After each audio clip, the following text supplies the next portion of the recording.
Chandraiah rickshaw ಓಡಿಸಿಕೊಂಡು ಜೀವಿಸುತ್ತಿದ್ದ. ಒಂದು ರಾತ್ರಿ ಅವನು ಮನೆಗೆ ಹೊರಟಿರಬೇಕಾದರೆ ಒಬ್ಬ ವ್ಯಕ್ತಿ ಬಂದು, ನಾನು ಹೇಳಿದ ವಿಳಾಸಕ್ಕೆ ನೀನು ಬರುತ್ತೀಯಾ ಎಂದು ಕೇಳಿದನು. ಆಗ ಚಂದ್ರಯ್ಯ, ಎಷ್ಟು ದೂರ ಇದೆ ಎಂದನು. ಜಾಸ್ತಿ ಏನೂ ಇಲ್ಲ, ಇಲ್ಲಿಂದ 5 ಕಿಲೋಮೀಟರ್ ಅಷ್ಟೇ. ನಮ್ಮ ಹಳೆಯ ಮನೆಗೆ ಹೋಗ್ತಿದ್ದೀನಿ. ಇಲ್ಲ, ನಾನು ಬರೋದಿಲ್ಲ, ತುಂಬ ತಡ ಆಗಿದೆ ಎಂದು ಚಂದ್ರಯ್ಯ ಹೇಳುತ್ತಾನೆ. ಆಗ ಆ ವ್ಯಕ್ತಿ, ನಿನಗೆ ಜಾಸ್ತಿ ದುಡ್ಡು ಕೊಡುವೆ ಎಂದು ಹೇಳಿ ಕರೆದುಕೊಂಡು ಹೋಗುತ್ತಾನೆ. ದಾರಿ ಮಧ್ಯದಲ್ಲಿ, ನೀನು ಇಷ್ಟೊತ್ತಿನಲ್ಲಿ ಏಕೆ ಹೊರಟಿರುವೆ ಎಂದು ಕೇಳುತ್ತಾನೆ. ಆಗ, ಅಯ್ಯೋ, ಅದು ಒಂದು ದೊಡ್ಡ ಕತೆ. ನಮ್ಮ ಅಜ್ಜ ಒಂದಿನ ಇದೇ ರಸ್ತೆಯಲ್ಲಿ ಬರ್ತಿದ್ನ. ಜೊತೆಗೆ ಅವರ ಬಳಿ ಇದ್ದ ಒಡವೆ ಹಣ ತಮ್ಮ ಚೀಲದಲ್ಲಿ ಹಾಕ್ಕೊಂಡು ಇದೇ ರಸ್ತೆಯಲ್ಲಿ ಹೋಗಬೇಕಾದ್ರೆ ಕಳ್ಳರು ಅವರ ಬೆನ್ನು ಹತ್ತಿದ್ರು. ಆಗ ನಮ್ಮ ಅಜ್ಜ ನಮ್ಮ ಹಳೆಯ ಮನೆಯಲ್ಲಿ ಹೋಗಿ ಅಡಗಿಕೊಂಡ. ಆದರೆ ಅಷ್ಟರಲ್ಲಿ ಕಳ್ಳರು ಅಲ್ಲಿಗೆ ಬಂದರು. ನಿನ್ನ ಕೈಯಲ್ಲಿದ್ದ ಚೀಲ ಎಲ್ಲಿ ಎಂದು ಕೇಳಿದಾಗ ಅಜ್ಜ ಹೇಳುವುದಿಲ್ಲ ಎಂದ. ಆದ್ದರಿಂದ ಅಜ್ಜನನ್ನು ಕಳ್ಳರು ಕೊಂದು ಬಿಡುತ್ತಾರೆ. ಅಯ್ಯೋ ಪಾಪ.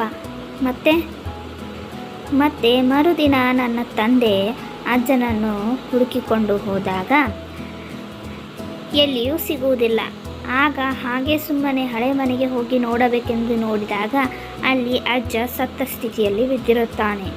ಅಜ್ಜನ ಪಕ್ಕದಲ್ಲಿ ಒಂದು ಚೀಟಿಯೂ ಕೂಡ ಇರುತ್ತದೆ. ಆ ಚೀಟಿಯನ್ನು ತೆಗೆದುಕೊಂಡು ಹಾಗೆ ಮನೆಗೆ ಬರುತ್ತಾನೆ. ಅದನ್ನು ಮನೆಯ ಒಂದು ಕೋಣೆಯಲ್ಲಿ ಇಡುತ್ತಾರೆ.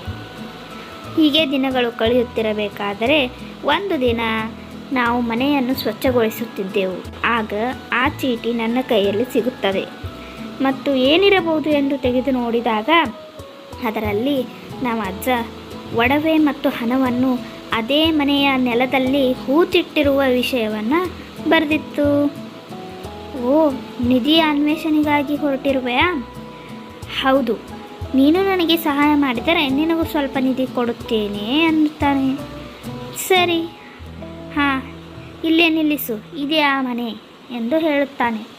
ಆಗ ಸರಿ ಬಾ ಹೋಗೋಣ ಎಂದು ಚಂದ್ರಯ್ಯ ಹೇಳುತ್ತಾನೆ. ಇಬ್ಬರು ಸೇರಿ ತುಂಬ ನೆಲವನ್ನು ಅಗೆಯುತ್ತಾರೆ. ಆದರೆ ಅವರಿಗೆ ನಿಧಿ ಸಿಗುವುದಿಲ್ಲ.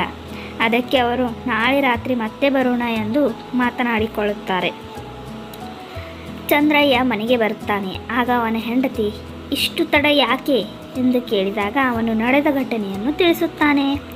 ಮತ್ತು ಇಡೀ ರಾತ್ರಿ ನಿಧಿಯ ಬಗ್ಗೆ ಯೋಚಿಸುತ್ತಾ ಮಲಗುವುದೇ ಇಲ್ಲ. ಇದನ್ನು ಕಂಡು ಆತನ ಹೆಂಡತಿಗೆ ತುಂಬ ಗಾಬರಿಯಾಗುತ್ತದೆ. ಎಲ್ಲಿ ನನ್ನ ಗಂಡ ನಿಧಿಯ ಯೋಚನೆಯೇ ಮಾಡುತ್ತಾ ಹುಚ್ಚನಾಗುತ್ತಾನೆ ಎಂದು.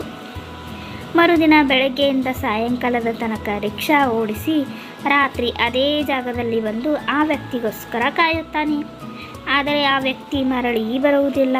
ಹೀಗಾಗಿ ತಾನೊಬ್ಬನೇ ನಿಧಿ ಹುಡುಕಾಡಲು ಚಂದ್ರಯ್ಯ ಆ ಹಳೆ ಮನೆಗೆ ಹೋಗುತ್ತಾನೆ. ಎಷ್ಟು ಅಗಿದರೂ ಅವನಿಗೆ ನಿಧಿ ಸಿಗುವುದೇ ಇಲ್ಲ. ಬೇಜಾರಿನಿಂದ ಮತ್ತೆ ಮನೆಗೆ ಮರಳುತ್ತಾನೆ. ಇದನ್ನು ಕಂಡು ತನ್ನ ಗಂಡ ನಿಧಿಯ ಬಗ್ಗೆ ಇಷ್ಟು ತಲೆ ಕೆಡಿಸಿಕೊಂಡಿದ್ದಾನೆ, ನಿಧಿ ಸಿಗದೆ ಹೋದರೆ ಆತ ಹುಚ್ಚರಾಗಬಹುದು ಎಂದು ಅರಿತು ಮರುದಿನ ತನ್ನ ಗಂಡ ಕೆಲಸಕ್ಕೆ ಹೋದ ಮೇಲೆ ಆಕೆ ಹುಡುಕುತ್ತಾ ಹಳೆ ಮನೆಯ ಹತ್ತಿರ ಹೋಗುತ್ತಾಳೆ. ಎಲ್ಲರನ್ನೂ ಈ ಮನೆಯವರು ಈಗ ಎಲ್ಲಿದ್ದಾರೆ ಎಂದು ವಿಚಾರಿಸುತ್ತಾಳೆ. ಆಕೆಗೆ ಆ ವ್ಯಕ್ತಿಯ ಮನೆಯ ವಿಳಾಸ ಸಿಗುತ್ತದೆ ಮತ್ತು ತಕ್ಷಣ ಅಲ್ಲಿಗೆ ಹೋಗುತ್ತಾಳೆ. ಆದರೆ ಆ ವ್ಯಕ್ತಿಯ ಮನೆ ಬಾಗಿಲಿಗೆ ಬೀಗ ಹಾಕಿರುತ್ತದೆ.